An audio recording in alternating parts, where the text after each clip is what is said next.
welcome to SportsFansSpeak. This is our first YouTube video.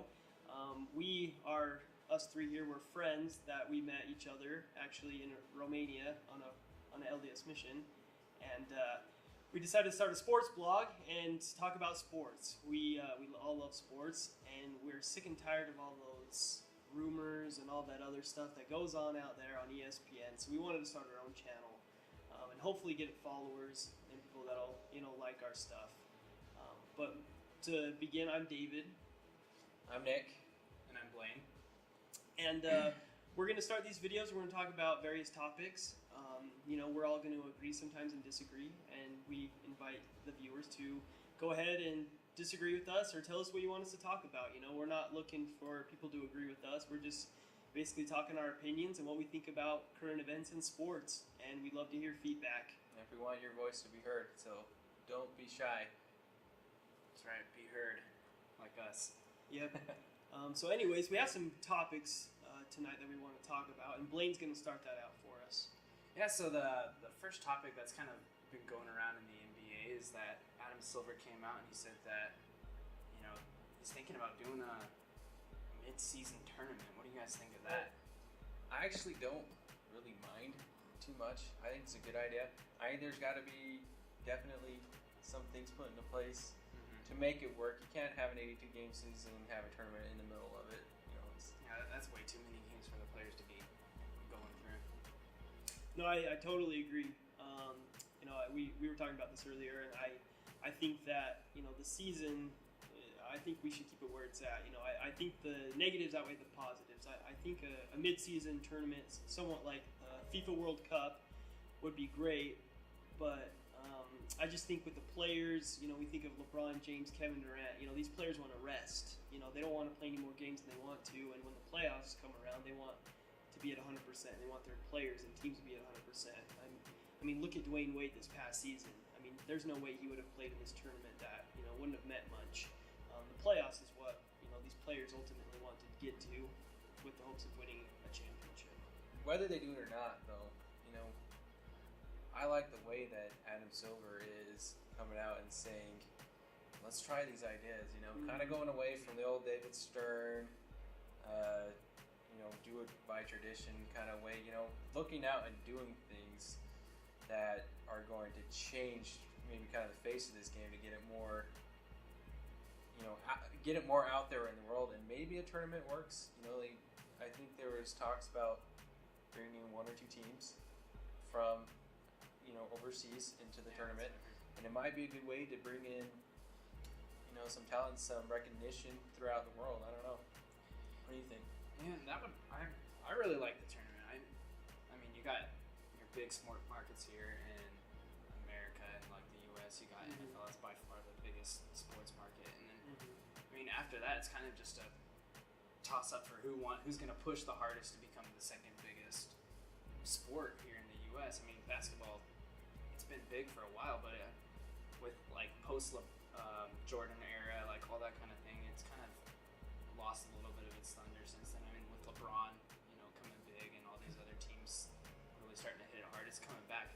And I think with the tournament, it's just Adam Silver trying to push it even farther up. It's going to really draw a lot of fans to the league. But they got to be careful with how they do that. I mean, it's got to be a very specific way that they're going to do that format. I mean, they're going to have to cut out probably, I would assume, a month of games. Just take out a whole month and just do a tournament for a whole month. And that way, the players are still going to get their rest like they would for the All-Star break and stuff like that. But and then they got to have an incentive for those teams that want to play hard in that tournament.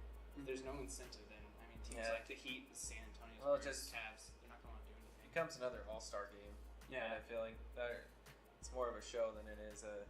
It becomes another summer league, really. If there's no incentive for teams to play. Yeah, no, I totally agree. I think there needs to be an incentive. I think a month would be great, but almost too long.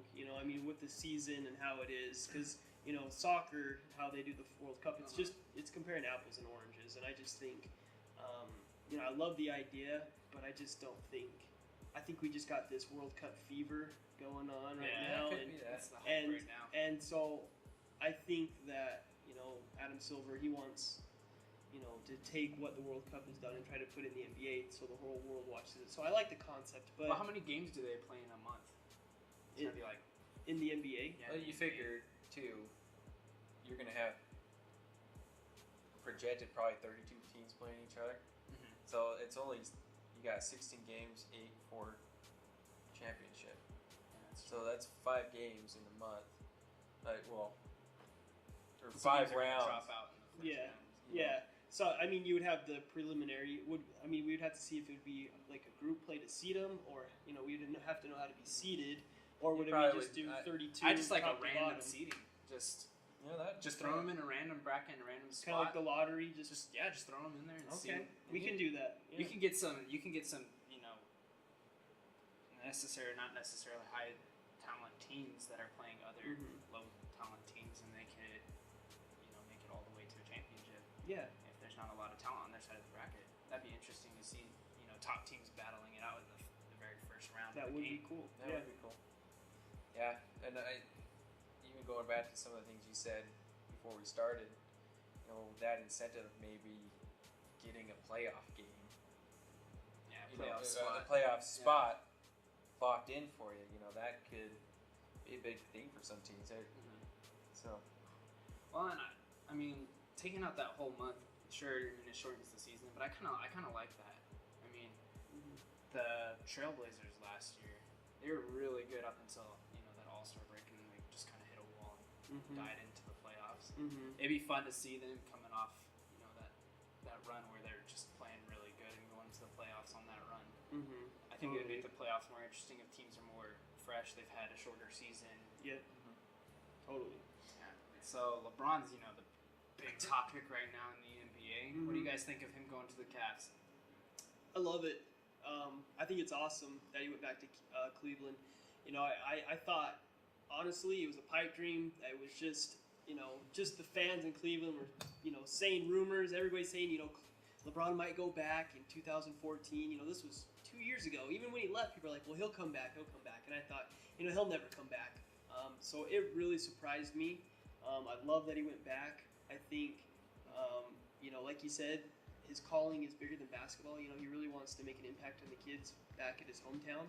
But, I think he really wants to bring a championship to Cleveland. yeah, I agree. I wasn't the biggest LeBron fan when he was over in Miami. I haven't really been big on it. I do respect his game. Mm-hmm. He is the best player in the NBA right now. But when I heard that he was going back, I gained a lot of respect for what he's doing and the reason why he went over there. I'm still not his biggest fan, but I do like the move. Yeah. I'm impartial on the move. I really didn't care where he goes. I'm a Spurs fan. Mm-hmm. You guys know that. It's Yeah. Even though he's the best, by far the best player in the NBA in the world right now. Mm-hmm. With the talent in Cleveland, I don't. He only signed a 2-year contract. I don't think that's going to be enough time to develop Kyrie Irving and Deion Waiters and Tristan Thompson to become championship caliber players. Mm-hmm. Well, I just think with the talent in the NBA right now, especially in the Western Conference, where they'll be facing in the championship game if they make it that far. Yeah. I don't think they have the talent to win it in just 2 years. I think a lot of that 2-year talk though is I don't think he's gonna write a big old article and then 2 years pop out. I think it's mainly with that new deal that's coming with the TV deals that they got going on. He's kind of waiting it out, waiting for the salary cap to get a little bit bigger, and then sign a big 4-year contract right there. And then try to. I agree. I don't think he's gonna bring a championship in 2 years. Now with the roster they have, everyone's too young. They don't have the experience. He's willing to put up with it, but Yeah, I agree wholeheartedly. With the new CBA, that's kind of what that 2-year deal is. They're talking about. The new CBA that will come out, salary cap will be higher, and then he'll be getting that new contract for much more money. That'll be a max. But I think any team with LeBron is a contender, but I don't think they're a championship team. Kyrie Irving's never been in the playoffs. There's talk about Andrew Wiggins being traded for Kevin Love. Kevin Love's never been in the playoffs. How is he going to take this team that's never been in the playoffs to the championship and win one in the first or second year? I don't think so. Is he going to win a championship? Yes, I think he's going to win a championship in Cleveland, but I don't think it'll be this year. But he will definitely take them far into the playoffs. There's a lot of talk of Kevin Love and that Andrew Wiggins trade possibly happening. So I think with Kevin Love in that situation, they have a shot to maybe get close. I still don't think it's going to happen right away. I don't think it's worth trading your future though to get. I agree. Yeah, I agree too. I mean, Kevin Love's only 25, 26. Andrew Wiggins, 18, 19. I don't know. I guess you have to wait. Not and only see. that, the trade has Anthony Bennett, Andrew Wiggins, which Anthony Bennett's been playing really good in the summer league, and I'm excited to see the progress he's made this season. And then also a 2015 first round pick, and I think they'll be an upper team in the East, but I don't think they're gonna make it far in the playoffs. So they'll have a decent pick this year in the draft. I wouldn't trade that for Love. I think right now Miami's more of a contender than Cleveland. Definitely so. Yeah. Yep.